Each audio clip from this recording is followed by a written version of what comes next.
si teraz pripomenieme spomienkovým programom, ktorý pripravili folklórne zvykoslovné skupiny Hrun a Lipova z Kamenice nad Cirochou spolu s folklórnym súborom Modranka z Modry nad Cirochou. Ďakujem.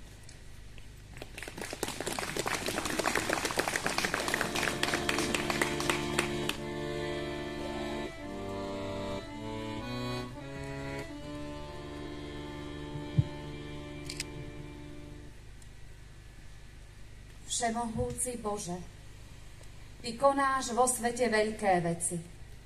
Z Tvojej svätej vôle oslavujú Pannu Máriu, Matku Tvojho Syna, všetky pokolenia, ako svoju matku a matku cirkvi. Mária, Matka bolestná, patrónka nášho Slovenska, voláme k Tebe každý čas. U Syna svojho pros za nás. Pochválený buď Ježiš Kristus. Až na veky vekov. Amen. Vitajte, milý duchovný otec, milá pani starostka a všetci, ktorí sme sa tu dnes zišli, pozdraviť našu sedembolestnú matku a pri slávení svätej omše sa spojiť v jedno v Kristovi Ježišovi. Aký bohumilý a prekrásny je pohľad na toto modliace sa spoločenstvo, ktoré prišlo ďakovať a spomínať. Ďakovať za 80 rokov života bez vojny. Naši predkovia tu však pred 80 rokmi prežili úzkosti vojnových čias. S dôverou dvíhali svoje srdcia k Bohu a obracali svoj zrak i prosby k bolestnej, trpiacej a láskavej matke. Utiekali sa pod jej ochranu, aby milostivo zliadla na ich utrpenie a u svojho syna orodovala za ich záchranu.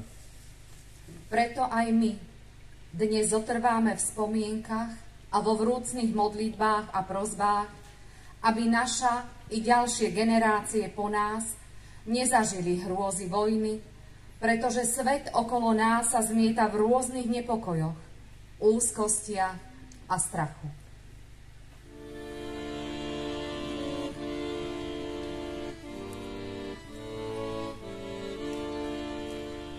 Jaká veľká radosť na tej našej hore, keď smutníci špívajú na tvoj preľúbecnej. Zdravá žuť Mária, Matko naša milá.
na udalosti druhej svetovej vojny veľa dôstojný pán farár Juraj Macák spomínal takto.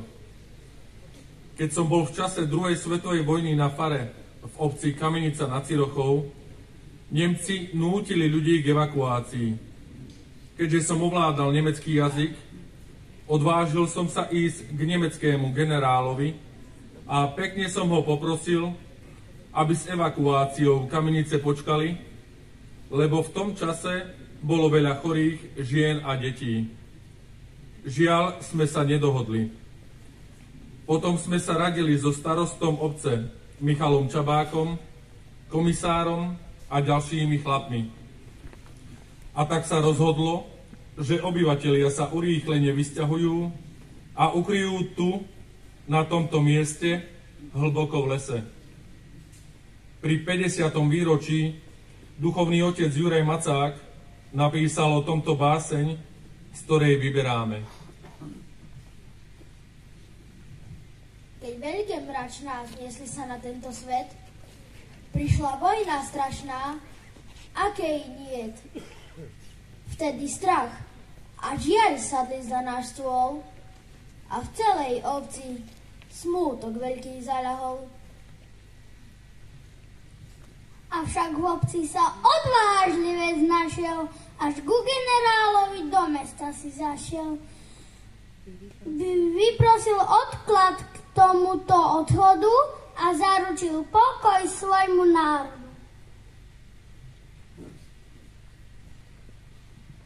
Odvážlivca chcel veliteľ zastrašiť, že dobrý ľud chcel pred záhubou zachrániť.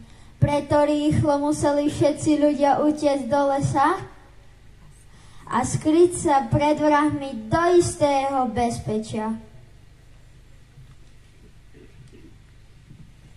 Michal Čabák, jak starosta, sa nebál, aby život v obci zachoval. S Čizmárom, Komarcom a Šepelom chránili ľud jak nejaký Napoleon. A tam v lese, kde sa k Bohu modlili, oltár malý v slavej Božej spravili. K úcte Matke našej bolesnej, vďaky sláve nebeskej. Vďaka Bože za ochranu v tej dobe, keď náš ľud bol vystavený v strašnej porobe. Aj ty, Matka sedem bolestná, nás chráň, prosíme ťa o to zo všetkých strán. Zo spomienok pani Márie Kašajovej. A tak ľudia, čo mali cennejšie, zakopali do zeme. Všetko ostatné, potraviny, zvieratá, seno, vozy brali so sebou. Zišlo sa tu veľa ľudí, niektorí aj zo susedných obcí. Boli sme tu vodne v noci niekoľko týždňov. Vonku pršalo a bola chladná jeseň. V lese sme boli od 1. novembra do 24. novembra 1944, až kým neprišli do obce Rusy. Zo spomienok Andreja Kormúcika.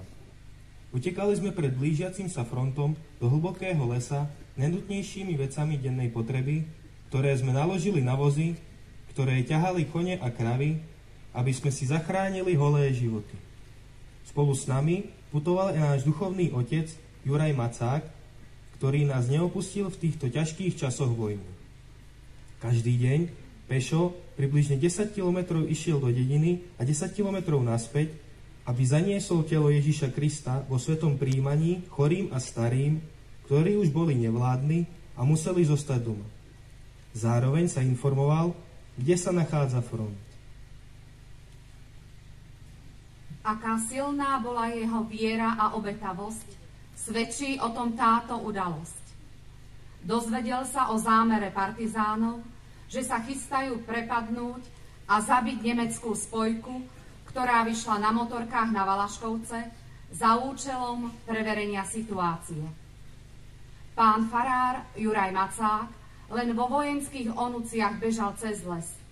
Pokľakol si pred partizánmi a s rukami zopnutými k nebu ich preživého a svätého Boha prosil, aby neuskutočnili svoj zámer.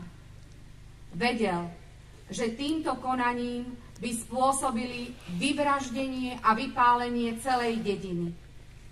Už predtým to zažil na Ukrajine, keď za jediného zabitého Nemca partizánmi doplatili svojimi životmi obyvatelia celých dedín.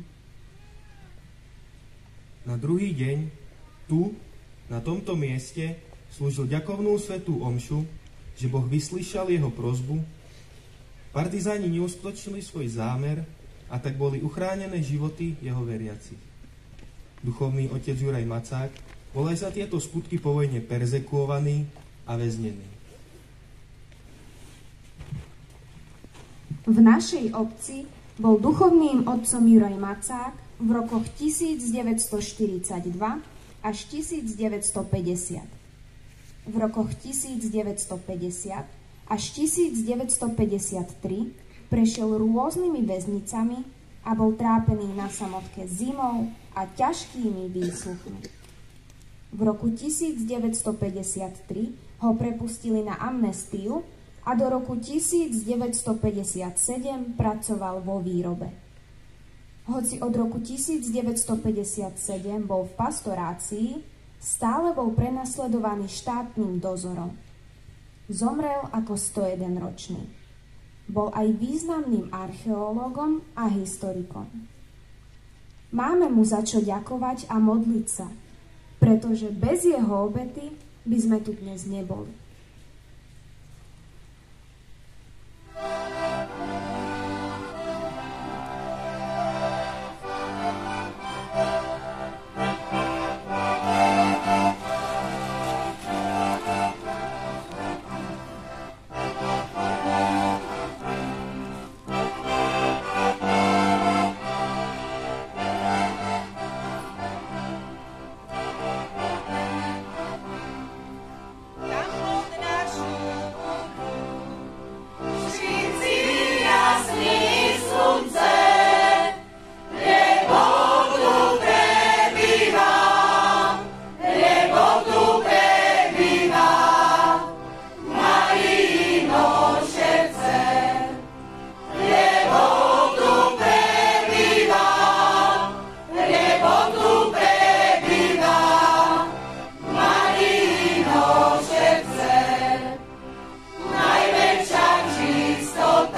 o druhej svetovej vojne z obecnej kroniky. Krátko po vyhlásení druhej svetovej vojny aj vojenská posádka z našej obce bola odvelená na východný front. Súčasne odišla aj guľobetná rota pod vedením legendárneho hrdinu kapitána Jána Nálepku. Pôsobil v miestnej vojenskej posádke vo funkcii veliteľa roty podôstojníckej školy. Po krátkom pobyte na východnom fronte si vojaci začali uvedomovať nezmyselnosť fašistického ťaženia a bezdôvodného vraždenia bratského slovanského národa. Mnohí z našich vojakov v príhodnej chvíli dobrovoľne prešli spoločne s veliteľom Jánom Nálepkom na stranu Červenej armády. Bojovali v partizánskom zväzku Saburova a v bojoch položili svoje životy aj rodáci z Kamenice nad Cirochou. Andrej Mažerik a Jozef Maškuľák. Už začiatkom roku 1944 sa v chotári obce začínajú objavovať prví sovietskí vojaci, utečenci z koncentračných táborov. Miestni obyvatelia ich všemožne podporovali. Skrývali v domoch, zásobovali potravinami, liečili rany. V pohorí Vyhorlatu pôsobili viaceré partizánske skupiny, ktorým aktívne pomáhali naši obyvatelia. Michal Polačko, Andrej Kormucik, Štefan Majický a ďalší. V partizánskej skupine Jastrib odišli z obce aj Andrej Šepeľa a Jozef Majický. Menovaní boli potom zadelení do Československého armádneho zboru. Po prechode frontu a po oslobodení obce sa do Československého armádneho zboru prihlásilo z obce ďalších 40 dobrovoľníkov, z ktorých 9 padli pri oslobodzovacích bojoch. Boli to Jozef Gurbovič, Jozef Jacko, Ján Šepeľa, Štefan Vrábeľ, Štefan Dohňanský, Štefan Lojan, Michal Chmura, Ján Vataha. Partizánom odišiel aj Ján Beľančin, ktorý tiež spadol. Nemci pri ústupe všetko ničili, rabovali. Vyhodili do povetria hangár, železničný most, podmínovali kasárne i rozorali letisko. Hrdinsky sa zachoval Ján Chmura, ktorý na kasárniach dvakrát prerezal zápalné šnúry a tak dielo skazy prekazil. Potom bojoval v Československom armádnom zbore. Po ťažkom zranení sa vrátil domov ako invalid. Obeťou rabovania Nemcov sa stal Ján Balok, ktorý bol zastrelený pri záchrane svojich koní. Boli zranení aj ďalší obyvatelia obce. Padlým hrdinom bol v roku 1950 na pamiatku postavený pomník. Odpočinutie večné daj im, Pane, a svetlo večné nech im svieti. Amen.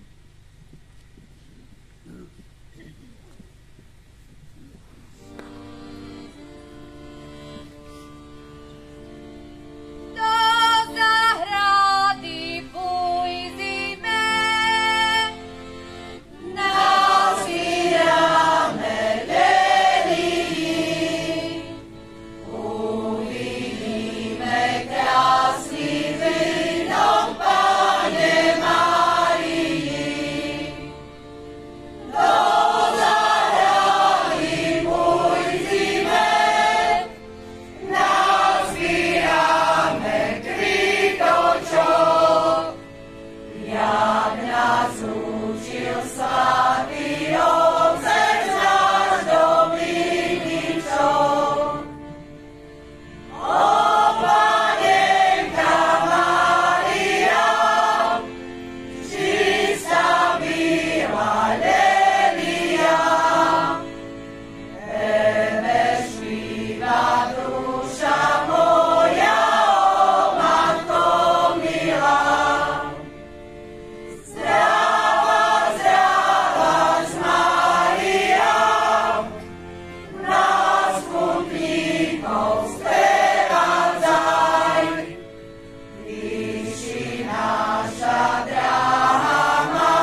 prvé oslobodzovacie vojenské hliadky sa k našej obci priblížili popoludní 24.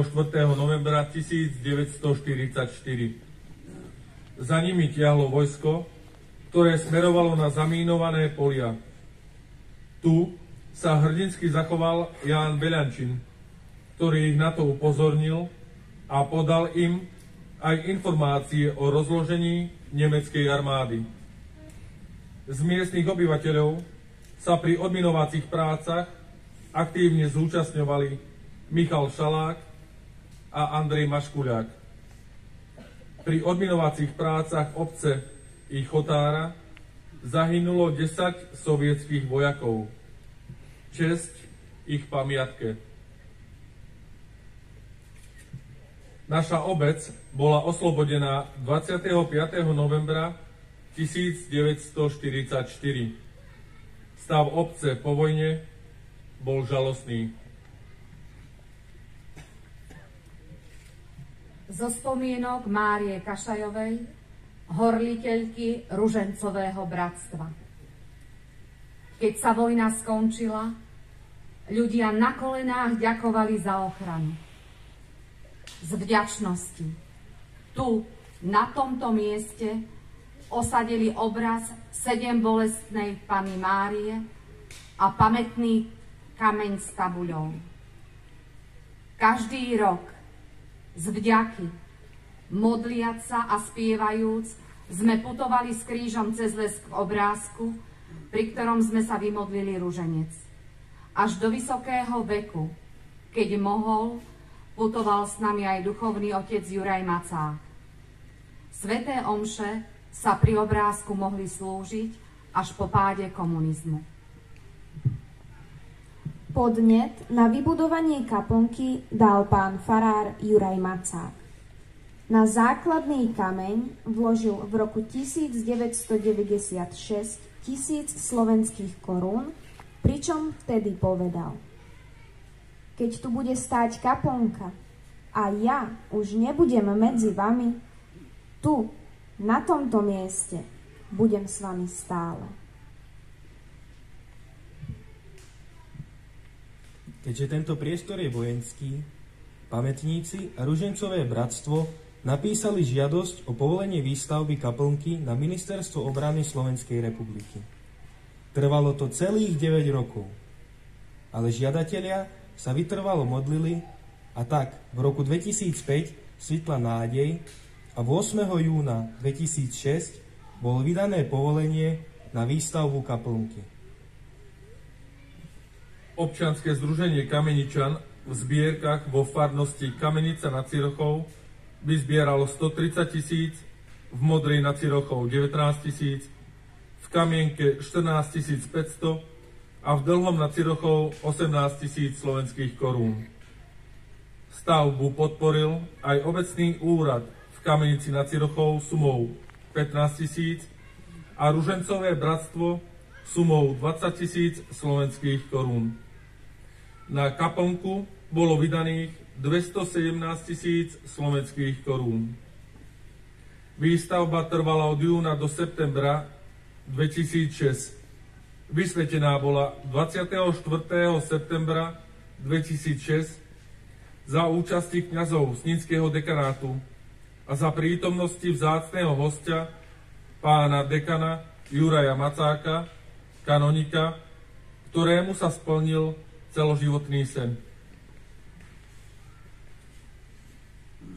Veľkú radosť mali aj vtedy ešte žijúci pamätníci, ktorí po skončení druhej svetovej vojny sľubovali Panne Márii, že sa budú na tomto mieste modliť a cez ňu ďakovať jej synovi Ježišovi Kristovi za záchranu životov. Všetkým, ktorí sa tu v priebehu rokov s dôverou a vytrvalosťou schádzali a starali sa o toto pamätné miesto, patrí vďaka.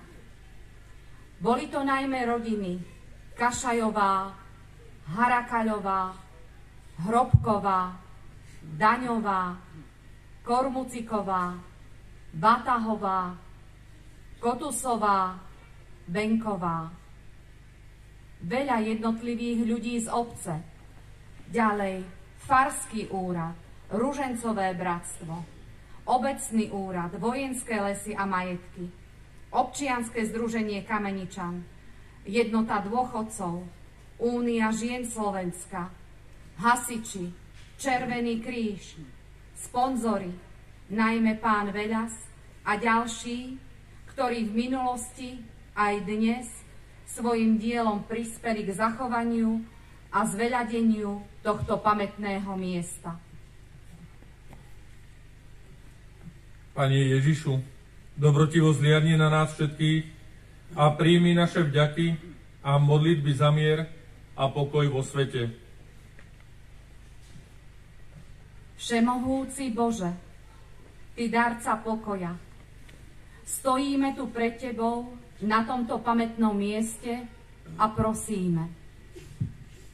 Uzdrav naše srdcia od násilia, nenávisti, sebectva a závisti. Daj nám vnímavosť pre potreby iných ľudí a ochotu pomáhať. Nauč nás odpúšťať a prosiť o odpustenie a tak zachovať v našich srdciach pokoj. Príď na pomoc nášmu svetu a daruj mu slobodu a mier. Ochráň nás od vojny sedembolestná Matka Panna Mária a príjmi nás pod svoju ochranu. Amen.